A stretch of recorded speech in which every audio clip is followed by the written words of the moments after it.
Bienvenue dans Savoir, le podcast Vigne-Vin proposé par l'Institut français de la vigne et du vin. Plongez avec nous dans l'odyssée de la sélection et création variétale, une première saison où nos experts et partenaires vous dévoilent les secrets de l'innovation variétale. On exporte dans des pays dans lesquels on n'exportait pas avant, et pour en citer quelques-uns, l'Angleterre, la Belgique, pour les pays du nord de l'Europe. On a même exporté quelques plants au Danemark, un peu aux Pays-Bas. Découvrez comment la science et l'innovation façonnent la viticulture face aux défis de l'agroécologie, du changement climatique et pour répondre aux nouvelles attentes des consommateurs. Il y a toujours de la place pour le matériel français. À nous de maintenir l'intérêt avec nos partenaires, donc diversifier aussi la gamme au niveau cépage et puis apporter du matériel innovant que sont ces nouvelles variétés résistantes en particulier au milieu à l'oïdium. À chaque épisode, nous explorons un thème en lien avec les variétés et les cépages de la vigne, fruit de 60 ans d'expertise de l'IFV. N'hésitez pas à vous abonner sur votre plateforme de podcast préférée pour ne manquer aucun épisode. Allez, c'est parti, préparez-vous à vendanger et à laisser décanter des litres de connaissances.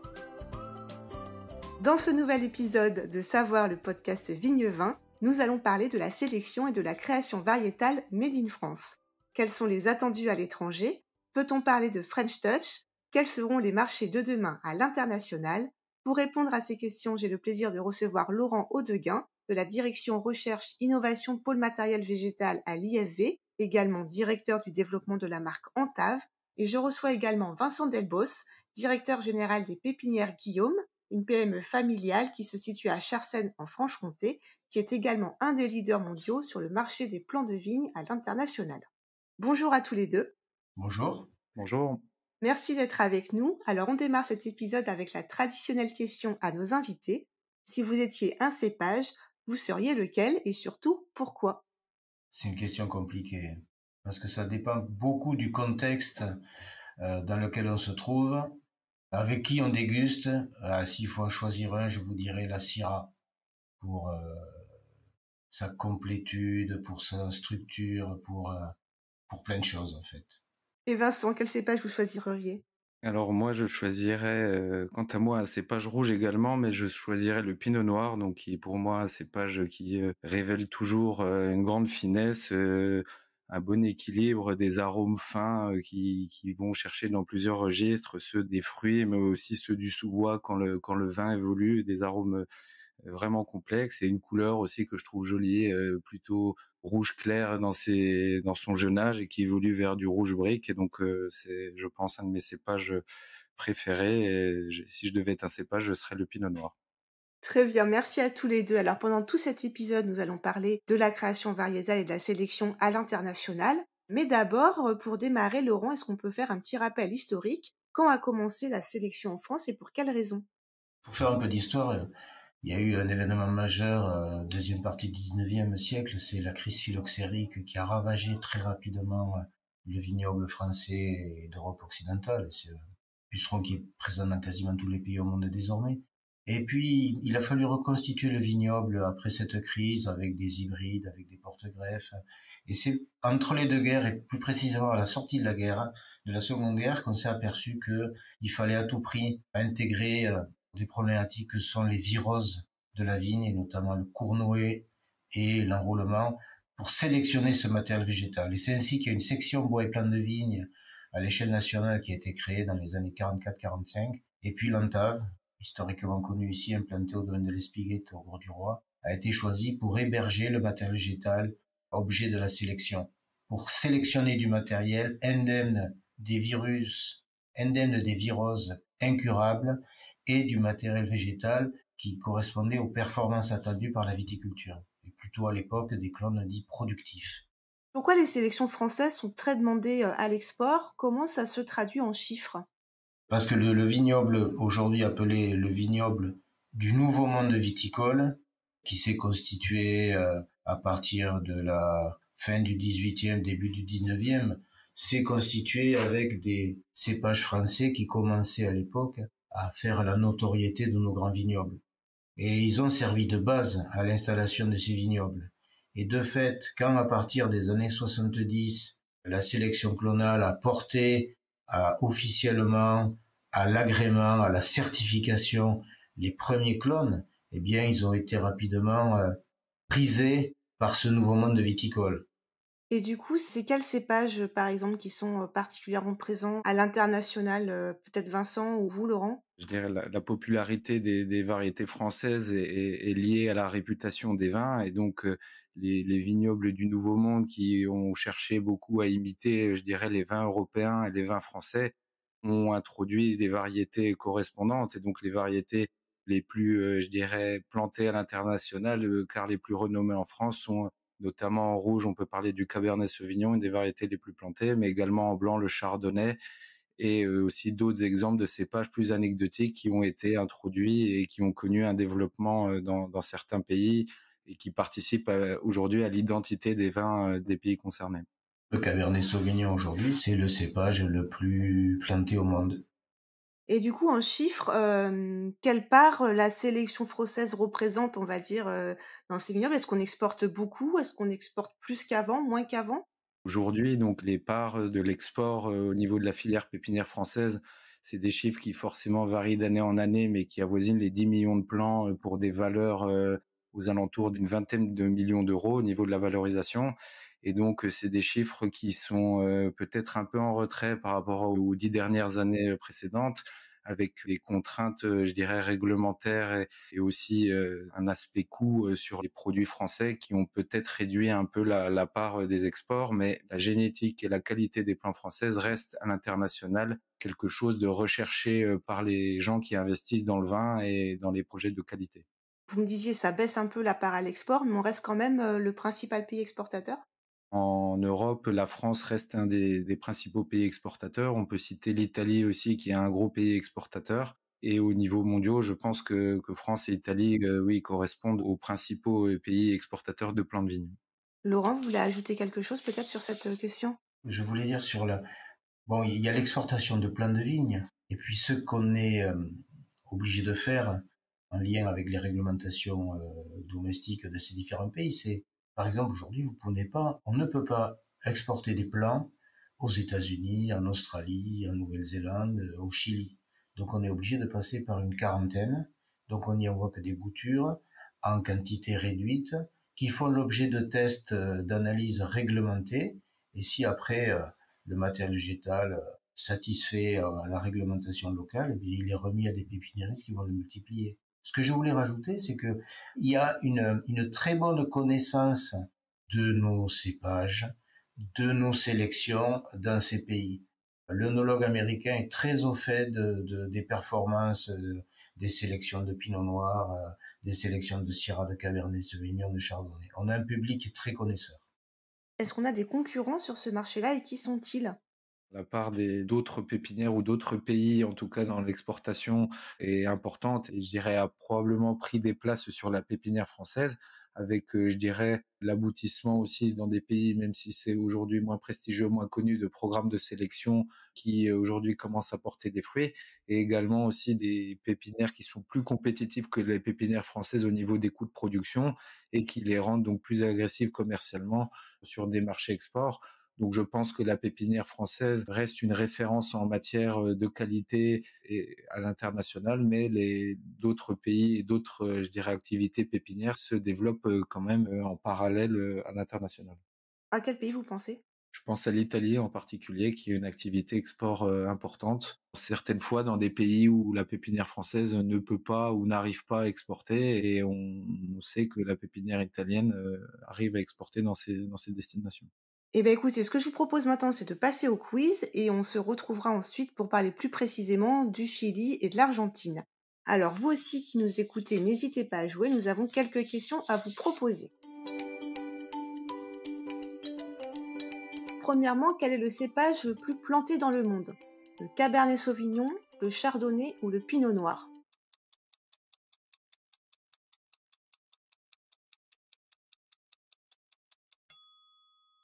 Je pense que c'est le Cabernet Sauvignon. Vincent, vous confirmez? Oui, je pense effectivement le Cabernet Sauvignon, donc avec, je dirais deux régions, enfin ou deux pays où il est massivement planté. On pense tout d'abord aux États-Unis avec la Californie et notamment la Napa Valley où le Cabernet Sauvignon représente, je dirais, l'encépagement majoritaire. Et dans un pays comme le Chili aussi, le Cabernet Sauvignon est la variété la plus plantée. Et tout ça en référence au modèle bordelais et donc aux personnes qui ont cherché à s'inspirer ou à imiter un peu les vins de Bordeaux produits avec ce cépage. Très bien. Deuxième question, quel est le cépage emblématique de l'Argentine?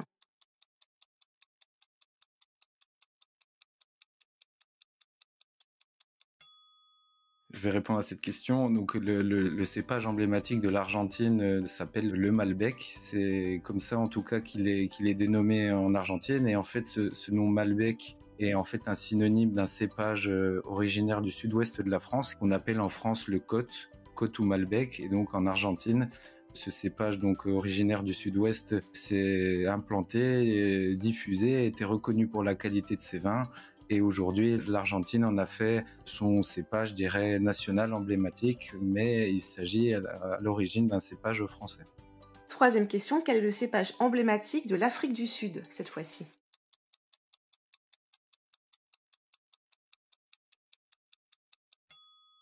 Alors peut-être pas dans les proportions de ce que représente le Malbec en Argentine, mais c'est le chenin qui a été importé fin du 18e, début du 19e, et qui est devenu un cépage très important.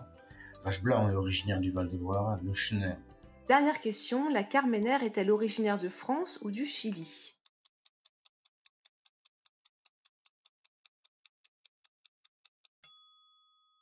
Donc un Carmener, un autre cépage, je dirais, emblématique d'Amérique du Sud et du Chili. Pour l'histoire, en fait, ce cépage était dans des proportions importantes planté au Chili. Et les Chiliens pensaient depuis des années qu'il s'agissait en fait du merlot. Et c'est un ampélographe français qui, lors d'un voyage en Chili, s'est rendu compte que ce cépage que les Chiliens pensaient être le merlot était en fait un autre cépage français, donc pour répondre à la question d'origine bordelaise également, qui s'appelle la Carmener.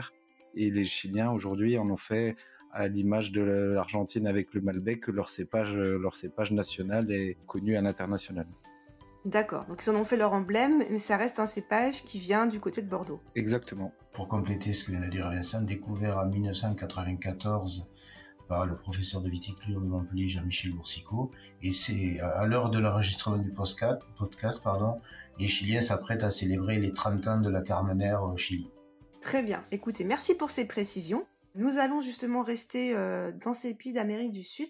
Vincent Delbois, est-ce que vous pouvez rapidement nous présenter votre entreprise, donc les pépinières Guillaume, et puis aussi comment vous êtes retrouvé à travailler à l'international? Alors nous, au niveau de l'entreprise, donc on est une entreprise familiale dont je fais partie de la 4e génération du coup de personnes travaillant dans l'entreprise. Et donc nous avons toujours eu une activité, je dirais, nationale. Et à partir des années 80, donc des demandes de pays étrangers pour nos plants et pour nos sélections de matériel végétal. Donc avec des pays dans lesquels il est possible d'exporter directement depuis la France, et une clientèle importante qu'on a développée par exemple en Italie, mais également des pays qui sont venus nous solliciter, mais pour lesquels c'était pas possible d'exporter directement des plants depuis la France. Et donc l'exemple du Chili, où des Chiliens sont venus nous rencontrer, désireux d'introduire à la fois notre savoir-faire et les sélections, je dirais, françaises au Chili, pays où donc il est impossible d'exporter. Et donc nous sommes associés avec des Chiliens pour créer sur place, donc au Chili, une pépinière viticole de plants de vigne avec des plants greffés. Même si le phylloxéra n'existe pas au Chili, ce qui intéressait les Chiliens, c'était à la fois donc la technique de greffage pour d'autres raisons agronomiques autres que le phylloxéra, et l'introduction des sélections françaises qui a été réalisée par l'Entame.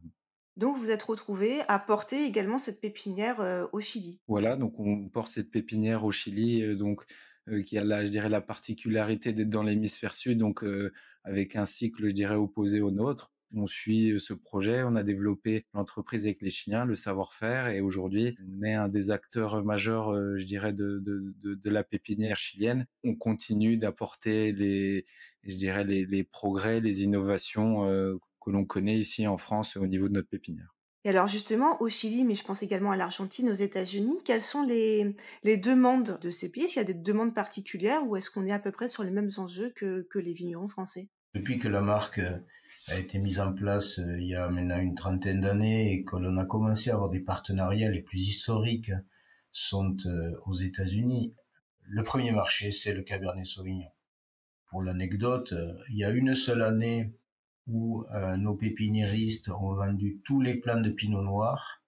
C'est après que le film Sideways, qui vantait indirectement l'intérêt du Pinot Noir, juste après, l'année après la sortie de ce film, la première variété vendue a été le Pinot Noir. Donc ça reste stable au niveau variété. Maintenant, il y a des attentes par rapport à l'innovation. Le milieu professionnel est très attentif à ce qui se passe chez nous, en Europe, sur le développement, sur les attentes autour du matériel végétal. Et comme il y a des travaux menés ici pour créer des variétés résistantes à deux pathogènes principaux que sont le mildiou et l'oïdium, eh bien, ces pays-là ont des attentes pour, dans un premier temps, expérimenter ce matériel innovant et voir s'il répond aux attentes en matière de durabilité, de résistance, de qualité des vins, entre autres. Vous confirmez, Vincent, du côté des attentes de vos clients, du coup? Oui, je pense que je dirais une attente des innovations françaises, donc qu'ils soient en termes de sélection clonale ou d'innovation variétale avec les nouvelles variétés résistantes aux maladies cryptogamiques dont vient de parler Laurent. Et je pense aussi donc dans les attentes du matériel végétal des pays étrangers. Il y a aussi tout ce qui est lié à la partie donc souterraine du plant de vigne, à la partie liée au porte-greffe avec des adaptations des porte-greffes à des caractéristiques du sol ou du climat qui intéressent les pays étrangers et qui font également, je dirais, la renommée des plants français de par l'expérience qu'on a et je dirais la qualité, oui, génétique et sanitaire des sélections françaises. Est-ce que, dans ces pays, justement également importateurs, il y a quand même des travaux sur, le matériel végétal et sur l'innovation? Oui, aux États-Unis notamment, où des universités de la côte Est, l'université de Cornell, de la côte Ouest, l'université Davis, travaillent de concert avec des entreprises privées comme la maison Gallo pour créer des variétés qui peuvent être, selon les situations, parce que c'est encore une problématique résistante au froid de l'hiver, à proximité des grands lacs du nord-est américain, mais aussi résistante au milieu à l'oïdium. Il y a des travaux également qui sont conduits en Europe, en Italie, en Allemagne, pour créer des variétés, pas simplement résistantes au milieu à l'oïdium, parce que ça se met aussi à d'autres maladies ou à des problématiques, comme on dit, de stress abiotique, c'est-à-dire les problématiques climat, l'accès à l'eau et la résistance aux fortes températures estivales. Vincent, vous souhaitez compléter? Oui, je pense que effectivement les sélections des programmes de sélection ont été entrepris dans différents pays pour répondre à des problématiques locales, donc d'adaptation au climat, mais également, je dirais, un peu toujours quand même copier ce qui était fait en France et en Europe, développer des sélections clonales propres à des cépages locaux ou introduits, préserver également une diversité des cépages. Donc par exemple, au Chili ou en Argentine, respectivement sur la Carmenère et sur Malbec, il y a des sélections nationales qui ont été faites de clones dans le but de justement de promouvoir, je dirais, un matériel végétal local ou resélectionné localement en tout cas. Je voudrais maintenant qu'on parle de la marque Antave, notamment avec vous, Laurent, puisque vous dirigez son développement. Elle existe depuis 1995. Elle apporte donc des garanties sur l'origine, l'authenticité, la qualité sanitaire et la valeur génétique des clones. Comment est née cette idée et qu'est-ce que ça apporte à l'international d'avoir cette marque? Alors, les premiers clones agréés en France l'ont été début des années 70. Et compte tenu de l'intérêt que représentaient nos grands cépages, ces premières sélections ont suscité des convoitises et du matériel végétal est parti, dans la majorité des cas, est parti de manière altruiste, complaisante, ça a désintéressé, mais ça a fait, comme on dit, le métier des petits, et sur lesquels nous ne retrouvions pas, l'Institut ici ne retrouvait pas l'argent de la mise de départ qui avait été faite pour sélectionner ces clones. Alors qu'en France, les pépiniéristes payaient. Donc la marque instaurée à partir des années 95 vise à apporter aux pépiniéristes d'abord qui contractent avec nous, mais on lui envoie du matériel qui vient directement de notre conservatoire de matériel qualifié d'initial, avec la traçabilité la meilleure possible et en présentant les qualités sanitaires, les qualités agrotechnologiques de nos sélections. L'intérêt derrière, c'est que ces plants sont produits par nos pépiniéristes avec lesquels nous avons contracté. Ils vendent à l'utilisateur final en collectant une royalty en table qui, in fine, nous est reversée. Et pour boucler la boucle, elle nous sert à alimenter avec nos partenaires avec lesquels on fait la sélection, avec nos partenaires dans notre réseau, à alimenter des travaux sur la sélection, la conservation, sur le maintien de notre patrimoine, sur le maintien de la diversité de notre patrimoine. Et on a une idée du montant que rapportent ces royalties chaque année? C'est variable en fonction du marché, mais l'international, ça fluctue entre 800 000 et 1 200 000 euros. La génétique ne se valorise pas comme on valorise d'autres productions industrielles, malheureusement. Mais à l'échelle de l'Institut, et si on l'accumule sur 20 années d'exportation et de collecte, c'est loin d'être neutre, et ça aide de manière importante ce travail que l'on mène dans notre réseau pour maintenir notre patrimoine et dans sa diversité. Ça nous semble essentiel. On approche de la fin de notre épisode. Vincent, comment voyez-vous l'évolution des marchés étrangers? Alors, c'est une évolution qui est en fait, je dirais, reliée à l'évolution climatique, puisqu'on voit des pays qui deviennent viticoles et donc qui sont demandeurs de plants de vigne, qui ne l'étaient pas hier, suite en fait au réchauffement climatique, avec une limite possible de culture de la vigne qui, dans l'hémisphère nord, remonte vers le nord, dans l'hémisphère sud, elle redescendrait vers le sud.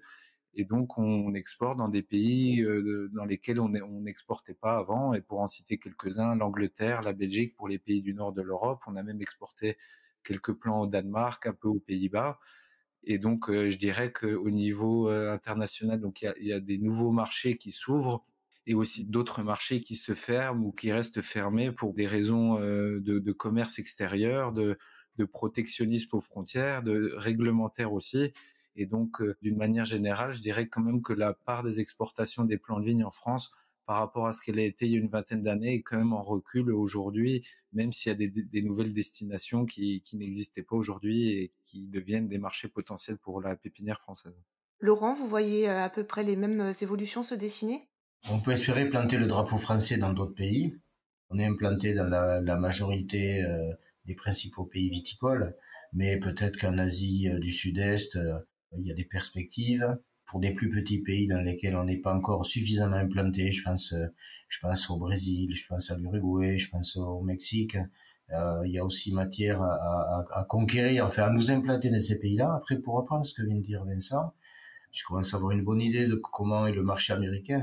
En fait, aujourd'hui, aux États-Unis, il se cultive de la vigne et il se fait du vin dans tous les États américains. Peut-être pas en Alaska, parce que les conditions restent encore peut-être un peu trop drastiques, un peu trop difficiles pour la vigne, mais il se fait du vin partout. Et là-bas, vous pensez qu'il pourrait y avoir de la place pour le matériel français? Il y a toujours de la place pour le matériel français. À nous de maintenir l'intérêt avec nos partenaires.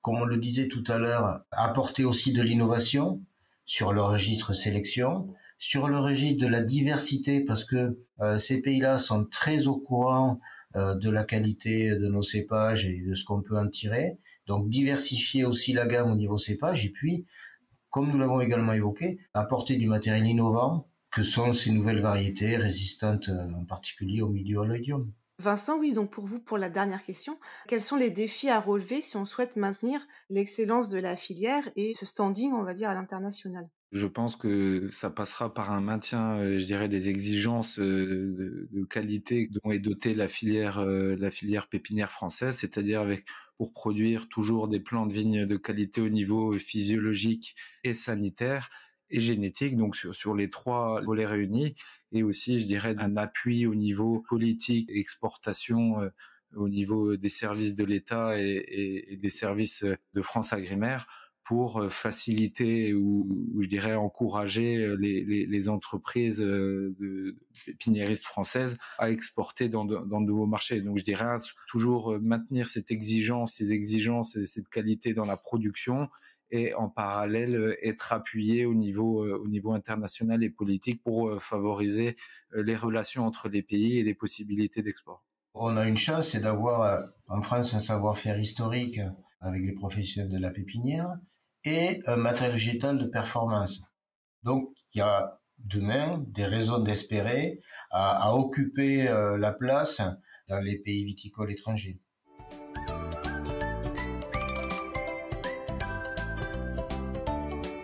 Voilà, nous arrivons à la fin de cet épisode. Merci à vous deux, Vincent Delbos et Laurent Audeguin, d'avoir participé à cet enregistrement. Merci à vous de nous avoir écoutés. Tous les autres épisodes de Savoir, le podcast Vigne-Vin, il y en a 12 en tout, sont disponibles sur toutes les plateformes de podcast. Et moi, je vous dis à très bientôt.